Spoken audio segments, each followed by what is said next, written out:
부모는 하나님의 대리자란 제목으로 은혜를 나누겠습니다.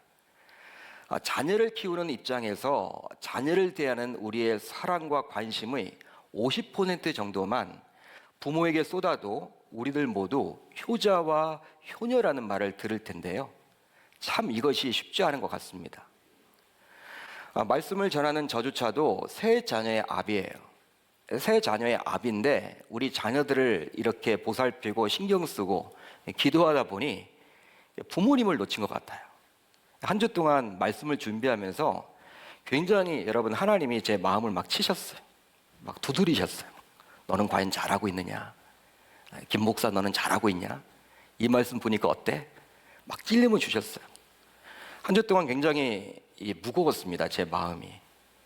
어버이날 주일이기 때문에 어버이 주일이기 때문에 말씀을 전해야 하지만 목사도 사람인지라 그냥 이 어버이 주일만큼은 다른 분에게 강단을 넘기고 싶은 마음도 굴뚝 같아요. 매년 우리가 맞이하게 되는 이 어버이 주일. 근데 여러분 강사 목사님 구하기도 쉽지가 않습니다. 서로 어버이 주일에는 안 오려고 하세요.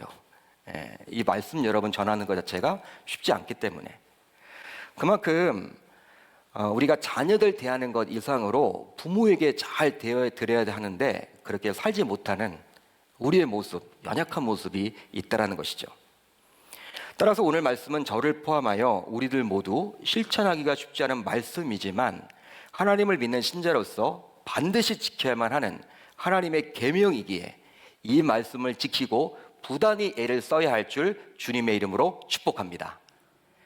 십계명은 세월이 흘러도 신자라면 지금도 여전히 지켜야만 하는 하나님의 말씀입니다.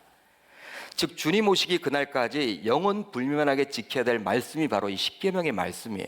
어떤 분들은요, 구약에 나와 있는 이 십계명의 말씀, 우리는 지금 신약 시대를 살고 있는데 굳이 지켜야 할까?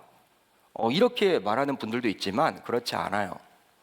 여러분 구약 성경도 정경이고 신약 성경도 정경입니다. 하나님의 말씀이기 때문에 주님 오시는 그날까지 우리는 이 말씀을 지키려고 몸부림을 쳐야만 하는 것이죠.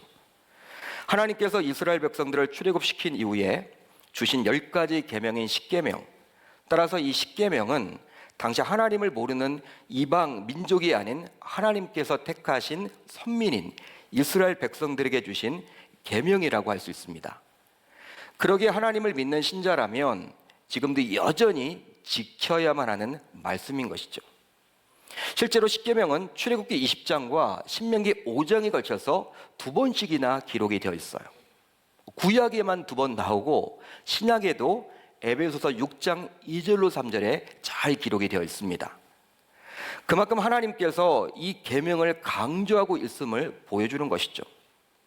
우선 십계명 가운데 제1계명부터 4계명은 무엇입니까? 바로 대신관계를 다루고 있어요. 즉 하나님과의 관계를 다루고 있습니다. 대신관계. 우리가 대신관계, 대인관계 보통 이야기를 하죠. 하나님과의 관계를 다루고 있습니다. 제1계명은 너는 나 외에는 다른 신들을 내게 두지 말라. 제2계명은 무엇입니까? 2계명은 너를 위하여 새긴 우상을 만들지 말라. 제3계명은 뭐예요? 너는 내 하나님 여호와의 이름을 망령되게 부르지 말라. 제4계명은 뭘까요? 안식일을 기억하며 거룩하게 지키라. 여러분 1계명부터 4계명은요 하나님과의 관계예요. 즉 하나님의 자녀인 우리들이 하나님과 바른 관계를 잘 맺기 위해서는 그렇기 때문에 1계명부터 4계명을 우리가 잘 지켜야만 합니다. 이제 5계명부터 10계명은요 보통 대인관계라고 이야기를 합니다.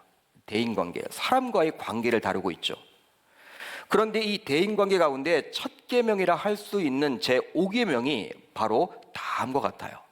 출애굽기 20장 12절 같이 읽습니다. 시작. 내 부모를 공경하라. 그리하면 내 하나님 여호와가 내게 준 땅에서 내 생명이 길리라. 아멘. 내 부모를 공경하라. 오늘 본문인 신명기 5장 16절에도 이렇게 기록되어 있습니다. 너는 내 하나님 여호와께서 명령하신 대로 내 부모를 공경하라. 그리하면 내 하나님 여호와가 내게 준 땅에서 내 생명이 길고 복을 누리리라. 내 부모를 공경하라. 다른 분을 공경하지 말고 내 부모, 나의 부모를 공경하래요. 어떤 분들 가운데서는 자신의 부모에게는 잘 못하면서 다른 분들에게 굉장히 잘하는 분들이 있는데 그렇게 하지 말라는 거예요. 내 부모가 우선이라는 거예요. 즉 제5계명은 바로 내 부모를 공경하라입니다. 이 내 부모를 공경하라라는 계명이 바로 대인관계의 첫 계명이라는 것이죠. 따라서 이 땅에서 대인관계를 잘하기 위해서는 대인관계의 첫 계명이라 할 수 있는 자신의 부모를 제대로 공경해야만 하는 거예요. 여러분, 부모를 공경하는 사람이 감히 살인할 수 있겠습니까? 살인하지 말라가 여러분 제6계명이잖아요. 이 5계명을 잘 지키는 사람이 여러분 6계명을 어길까요? 살인을 여러분 할까요? 여러분, 간음을 할 수 있겠습니까? 부모를 공경하는 사람이? 부모를 제대로 공경하는 사람이 남의 것을 훔칠 수가 있을까요? 남의 것을 탐할 수가 있을까요? 거짓말할 수가 있을까요? 왜? 부모가 싫어하는데, 부모가 그걸 원치 않은데. 어떤 부모가 자기 자녀가 간음하기를 원하고 어떤 부모가 자기 자녀가 살인하기를 원하겠습니까? 그걸 원치 않는단 말이에요. 부모의 마음을 알고 있는데, 부모의 생각을 알고 있는데 여러분 그런 일을 하겠습니까? 그러기에 신자인 우리들 가운데 이 땅을 살아가면서 대인관계에 어려움이 있거나 관계를 잘 맺지 못해서 힘들어하는 분들이 있다면 항상 그런 것은 아닐지언정 자신이 부모를 제대로 공경하고 있는지를 우선적으로 살펴봐야 하는 거예요. 왜? 대인과의 관계의 첫 계명이 바로 내 부모를 공경하라이기 때문에. 출애굽기 20장에서도 또한 신명기 5장에서도 내 부모를 공경하라라고 기록되어 있는데요, 이 권유형이 아니라 명령형으로 기록되어 있습니다. 명령형. 따라서 구원받은 하나님의 자녀라면 반드시 지켜야만 하는 말씀이 맞는 것이죠. 여러분, 공경하라라는 단어의 영어 성경 NIV 버전을 보게 되면 honor라고 기록되어 있어요. honor라는 영어 단어를 사용합니다. 즉 공손히 받들어 섬기다라는 의미죠. 영어 성경이나 개역개정 성경이나 성경 모두 원어의 뜻을 제대로 살려서 번역을 해주고 있어요. 공경하라, 공손히 받들어 섬겨라, 내 부모를. 그렇다면 부모 공경의 뿌리는 무엇이라 할 수 있을까요? 여러분, 부모 공경의 뿌리는 무엇입니까? 바로 하나님을 경외함에 있습니다. 하나님을 경외함에 있다라는 거예요. 이것은 무슨 말인가? 어떻게 하나님을 경외하는 사람이 부모를 공경한다고 감히 말할 수 있을까요? 여러분, 하나님을 경외하게 되면요, 부모를 잘 공경하거든요. 근데 어떻게 이렇게 말할 수 있을까요? 바로 성경은 하나님과 부모에게 동일한 히브리어 단어를 사용하기 때문입니다. 히브리어 단어를요, 하나님에게도 사용하고 부모에게도 사용해요. 히브리어 여러분 두 가지를 배울 거예요. 카베드라는 히브리어 단어가 있습니다. 한번 따라하겠습니다. 카베드. 오늘 여러분 굉장히 이제 유식해져 갑니다. 카베드. 어떻게 쓰는지는 몰라도 돼요. 카베드. 보통 한글로는 공경하다라고 해석을 합니다. 공경하다라는 말이 어떤 단어라고요? 카베드. 그러기에 이 카베드라는 단어가 출애굽기 20장과 신명기 5장에 나오는 내 부모를 공경하라에 나와요. 실제로 출애굽기 20장 12절을 보면 이렇게 나와 있죠. 내 부모를 공경하라. 이게 바로 카베드예요. 여기에 나와 있는 공경하라라는 단어가 카베드예요. 신명기 5장 16절 오늘 말씀입니다. 너는 내 하나님 여호와께서 명령하신 대로 내 부모를 공경하라. 여기에 나와 있는 공경하라가 어떤 단어다? 카베드. 그런데요, 이 내 부모를 공경하라에 쓰였던 이 카베드란 단어가 동일하게 잠언서 3장 9절에도 쓰이고 있습니다. 내 재물과 내 소산물의 처음 익은 열매로 여호와를 공경하라. 여호와를 공경하는데도 이 카베드라는 단어가 쓰고 있다는 거예요. 그러니까 부모를 공경하는 것처럼 여호와를 공경하잖아요. 근데 거기에 동일한 단어가 쓰이고 있다는 거예요. 또 히브리어 단어 가운데 야레라는 단어가 있습니다. 한번 따라합니다. 야레. 이것도 여러분들이 좀 알고 가셔야 돼요. 야레. 이 단어는 한글로 해석하게 되면 경외하다라는 뜻입니다. 경외하다. 여러분 들어보셨죠? 시편 말씀을 보게 되면 경외하다. 누구를 경외해요? 여호와를 경외하라. 굉장히 많이 나오죠. 보통 여호와 하나님에게만 쓰이는 단어라고 우리는 알고 있는 이 야레라는 단어, 사람에게는 잘 쓰지 않는 단어로 우리는 알고 있습니다. 실제로 시편 128편 1절을 보면 이렇게 나와 있어요. 여호와를 경외하며 야레, 그의 길을 걷는 자마다 복이 있도다. 여호와를 경외하며 야레라는 단어를 쓴단 말이에요. 히브리 원어를 보게 되면. 그런데 이 야레라는 단어가 레위기 19장 3절에도 나옵니다.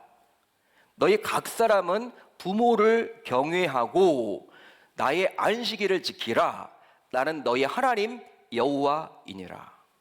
여기에 나와 있는 부모를 경외하고 야레. 여러분, 경외라는 단어가 사람에게는 잘 안 쓴다고 했는데 누구에게는 쓰고 있어요? 부모에게는. 이것을 통해서 성경은 하나님께만 사용되는 단어가 오직 부모에게는 동일하게 사용됨을 보여주고 있어요. 여러분, 우리가 살고 있는 이 세상에는 얼마나 권세가 높은 자들이 많습니까? 예를 들어볼까요? 대통령 굉장하죠, 여러분. 한 나라의 대통령, 일국의 왕, 권세자, 권력자들이 얼마나 많아요. 직장에 가면 재벌, 회장님들, 얼마나 여러분 대단합니까? 그 권세가. 그러나 그런 높은 그들에게도 하나님께 사용하는 단어와 부모에게 사용하는 이 카베드라는 단어와 야레라는 단어를 쓰지 않는다는 거예요. 성경에 여러분들 왕을 경외하고 그런 말 없어요. 왕을 공경하고 그런 말 없어요. 그런 말 쓰지 않는다라는 거예요. 여러분, 그런데 하나님에게 쓰는 그 단어를 누구에게는 사용한다? 부모에게는 사용하고 있다는 거예요. 이것을 통해서 우리는 무엇을 생각해 볼 수 있습니까? 바로 눈에 보이지 않는 하나님을 경외하는 것은 바로 눈에 보이는 부모를 공경하는 것으로 나타납니다. 할렐루야. 아멘이 잘 안 되시죠? 아멘 하셔야 돼요. 즉, 신자인 우리가 공경해야 될 대상은 오직 하나님 한 분뿐인데, 그 하나님께서 이 땅을 살아가는 우리 신자들에게 하나님의 대리자로 부모를 주셨다라는 거예요. 여러분, 눈에 보이지 않는 하나님이 눈에 보이는 부모를 대리자로 삼아 주셨다라는 거예요. 따라서 하나님을 믿고 섬기며 구원받은 하나님의 자녀라면 저와 여러분들 모두 하나님의 대리자로서 부모를 바라봐야만 합니다. 그리고 그 부모를 공경해야만 하겠죠. 지금 하나님을 믿고 섬긴다고 하면서도 자신의 부모를 공경하지 않으면요, 그분 믿음은 가짜 믿음이에요. 그 믿음을 점검해 보셔야 되는 거예요. 내 믿음이 진짜인지. 종교개혁자인 마르틴 루터는 그의 대교리 문답에서 다음과 같이 이야기를 했습니다. 여러분, 마틴 루터 있죠? 이 종교개혁가. 그가 여러분 이 대교리 문답이란 책을 이렇게 저술을 했는데 십계명 편에서 이렇게 이야기를 해요. 젊은이들은 부모를 하나님의 대리자로 여기십시오. 부모가 아무리 힘없고 보잘것없으며 가난하고 무력하고 특이하다 하더라도 특이한 부모들이 있잖아요. 하나님이 선물로 주신 분들임을 기억하고 마음에 새기십시오. 처신이나 행동에 결점이 있다 하더라도 부모가 가진 영예는 없어지지 않습니다.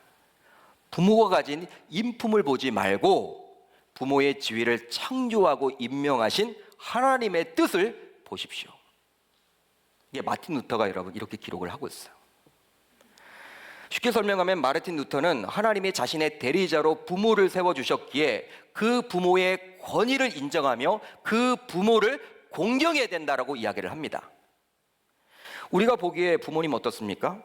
어떨 때는 하찮게 보이기도 하고, 어떨 때는 많이 배우지 못했기 때문에 말이 통하지도 않고 막 고집만 쓴 것처럼 느껴지고, 막 부모님이 여러분들 막 간섭하는 것처럼 보여지고, 잘 알지도 못하면서 여러분 이렇게 우리가 하는 경우들이 많이 있잖아요. 그런데 그 부모를 대리자로 세우신 하나님을 믿고 섬긴다면 그 하나님께서 세워주셨기에 그 부모를 무겁게 여기고 존중히 여겨야만 한다는 거예요. 오늘 설교는 청년들이 들으면 좋은데요. 청년들이 있네요, 있기는. 네. 중고등학교 학생들이 좀 들어야 될 것 같은데. 그렇다면 자녀는 하나님의 대리자로서 부모를 바라보고 공경해야 될 책임이 주어지게 되는데요. 자녀로서 이제 부모를 바라볼 때, 야, 하나님의 대리자구나. 이제 부모는 이런 자녀들에게 무엇을 해야만 할까요? 그렇다면 여러분, 부모의 책임은 없는 것입니까? 항상 여러분, 성경은 쌍방간을 이야기하죠. 그냥 자녀의 공경을 받기만 하는 거예요? 그건 아니라는 거예요. 바로 부모는 자녀들에게 하나님의 모습을 보여줄 줄 알아야 돼요. 즉, 자녀는 부모를 통해서 하나님의 모습을 볼 수 있어야만 합니다. 뭐라 할까요? 하나님의 사랑, 하나님의 은혜, 하나님의 인내, 하나님의 그런 분이시잖아요. 근데 눈에 보이지 않는 그 하나님, 누구를 통해서 하나님을 만나게 되는 거예요? 자녀들이 그 부모님을 통해서. 그러기에 부모님의 책임이 더 무겁다라고 볼 수도 있습니다. 더 무거운 거예요. 어찌 보면. 왜? 나를 통해서 내 자녀가 하나님의 모습을 만나봐야 하기 때문에. 따라서 이곳에서 예배를 드리는 많은 부모님들이 계시는데요. 나의 평소 언행과 모습을 통해서 과연 나의 자녀들이 하나님의 모습을 발견하고 있을지 부모로서 다시 한번 자신의 모습을 돌이켜봐야 할 줄 믿습니다. 다음으로 하나님께서 주신 땅에서 잘 되게 됩니다. 하나님께서 주신 땅에서 잘 되게 됩니다. 이런 축복을 받게 돼요. 신명기 5장 16절 하반절을 같이 읽어봅니다. 시작. 그리하면 내 하나님 여호와가 내게 준 땅에서 내 생명이 길고 복을 누리리라. 아멘. 내 하나님 여호와가 내게 준 땅에서 복을 누리리라. 우리 주님이 약속의 메시지예요. 그리하면, 뭘 그리하면? 내 부모를 공경하면. 실제 이스라엘의 역사를 보게 되면 부모는 하나님께서 주신 땅을 자녀들에게 기업으로 물려주게 되는데요. 바로 가나안 땅을 12지파에게 각각 배분하게 됩니다. 여기에서 땅은 바로 눈에 보이는 땅, 즉 유산일 수도 있습니다. 부모의 유산일 수도 있어요. 그것뿐 아니라 부모를 통해 받아 누리게 되는 영적 영향력으로 볼 수도 있다는 거예요. 여기에 나와 있는 땅이 영적 영향력이다. 그러게 부모를 공경하게 되면 설령 우리 가운데 땅 한 평이 없더라도, 부모에게 물려받은 땅 한 평이 없더라도, 내 이름으로 된 땅 한 평이 없더라도 영적 영향력 면에서는 이 땅에서 사람들에게 영향을 끼치며 넉넉하게 살아가게 된다는 거예요. 그런 축복을 받게 된다는 것입니다. 이런 영적 영향력을 가지고 살아가게 되는 삶이 얼마나 행복한 삶일까요? 여러분, 그렇게 생각하지 않으세요? 영적 영향력. 땅이 있으면 더 좋겠지만 없어도 그만이에요. 여러분, 영향력이란 것은요, 꼭 물질에서만 나온다고 볼 수 없습니다. 어떤 사람은 물질이 굉장히 많아도 별로 주변 사람들에게 영향을 끼치지 못하는 분들이 있어. 오히려 손가락질을 막 당해. 예? 베풀 줄도 모르고, 예? 여러분 움켜쥐려고만 하고. 그 물질은요, 그 사람에게는 독이잖아요. 그렇지만 물질, 권력, 명예같이 내세울 것은 전혀 없어도 주변 사람들에게 말 한마디를 건넸을 때 끼치는 영향력이 대단하신 분들이 있어요. 우리 교회 성도님들 가운데서도 그런 분들이 있잖아요. 많이 배우지도 못한 분 같기도 하고, 나이도 높으시고, 근데 삶의 지혜가 있으세요. 이런 분들이 말 한마디 건네면 막 눈물이 나고 위로가 되고 막 그래요. 그런 성도들이 많아지는 교회가 되어야 하는 것이죠. 바로 우리가 부모를 공경하게 되면 그런 어마어마한 축복을 받게 될 줄 믿습니다. 그런 것들을 누리시길 바라요. 이제 말씀을 정리하겠습니다. 여러분들이 인정하든 인정하지 않든 간에 부모는 하나님의 대리자입니다. 그러기에 하나님을 믿고 섬긴다면 우리는 반드시 이 땅에서 하나님의 대리자인 부모를 공경해야만 하는 거예요. 쉽지 않지만 이제부터 자녀를 대하는 것 이상으로 부모를 공경하려고 몸부림을 쳐야 할 줄 믿습니다. 하나님께서는 엘리 선지자에게 다음과 같이 말씀을 해주셨는데요. 이게 여러분 주님의 속마음이에요. 하나님의 속마음을 엘리 제사장에게 이렇게 표현했어요. 나를 존중히 여기는 자를 내가 어떻게 한다? 존중히 여기고 나를 멸시하는 자를 어떻게 한다? 내가 경멸하리라. 하나님을 존중히 여기는 자는 하나님께서 존중히 여기며 하나님을 멸시하는 자는 하나님께서 경멸할 것이라고 말씀해 주십니다. 따라서 이것은 그대로 하나님의 대리자인 부모에게도 그대로 적용될 수 있다는 거예요. 무서운 말씀이죠. 즉 부모님을 존중히 여기는 자는 하나님께서 존중히 여기며 부모님을 멸시하는 자는 하나님께서 동일하게 경멸할 거예요. 실제로 복음서를 보게 되면 예수님조차도, 여러분 예수님조차도 자신을 낳아준 육신의 어머니 이 마리아를 위해서 얼마나 봉양을 잘했는지 몰라요. 예수님이 여러분 십자가에 달리셨잖아요. 얼마나 여러분 고통스럽겠습니까? 여러분 통증이 얼마나 심하겠어요? 고통이 여러분 얼마나 깊겠습니까? 그런 상황인데도 이 어머니가 걱정되는 거예요. 홀로 남은 어머니가. 이 마리아가 걱정돼서 누구에게 부탁을 합니까? 자신의 사랑하는 제자인 요한에게 부탁을 해서 요한의 집에 거하게 돼요. 이게 바로 예수님의 모습이었어요. 그러기에 어버이 주일을 맞아 우리들 모두 다시 한번 결단하면 좋겠습니다. 바로 나의 부모는 하나님의 대리자임을 깨닫고 정말 하나님을 경외하듯이 부모님을 공경하겠노라고 다짐하고 결단하고 돌아갈 수 있기를 우리 주님의 이름으로 축복합니다. 그렇다면 부모에 대한 가장 큰 효도는 무엇일까요? 여러분 부모에 대한 가장 큰 효도는 무엇일까요? 해외여행 보내드리는 거예요? 만난 거 사드리는 거예요? 뭘까요? 바울은 이 부분에 대해서 명확하게 이야기를 합니다. 에베소서 6장 1절 우리 한번 같이 읽어봅니다. 제가 한번 읽어드립니다. 자녀들아 주 안에서 너희 부모에게 순종하라 이것이 옳으니라. 에베소서 6장 1절에 이렇게 나와 있어요. 자녀들아 주 안에서 너희 부모에게 순종하라 이것이 옳으니라. 바울은 에베소서 6장 2절에서 10계명의 제5계명을 언급하기 이전에 6장 1절을 통해서 어떻게 말을 하고 있어요? 주 안에서 너희 부모에게 순종하라. 그러니까 부모에게 순종을 하긴 하되 누구 안에서 하라는 거예요? 주 안에서. 주 안에서의 부모 순종을 이야기하는 거예요. 그러기에 불신부모가 예수 믿어 구원받는 것이 가장 큰 효도라는 것이고, 따라서 우리는 불신부모가 있다면 적극적으로 지혜롭게 복음을 전해야 될 줄 믿습니다. 그걸 위해서 기도하셔야 돼요. 부모님 전도하는 거 쉽지 않죠. 복음 전하는 거 쉽지 않죠. 네가 뭘 알아.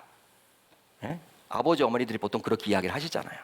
용기를 달라고, 지혜를 달라고, 아버님에게 어머님에게 복음 전할 수 있는 기회를 달라고 그렇게 하나님께 부르짖어야 한다는 거예요. 또 설령 불신부모가 교회에 나가지 못하게 하고 예수를 믿지 말라 하더라도 부모도 중요하지만 하나님 다음이라고 바울은 분명히 순서를 정해주고 있기 때문에, 왜? 주 안에서 너희 부모에게 순종하라고 나와 있기 때문에 오히려 신앙생활을 포기하기보다는 더 기도해야 하는 거예요.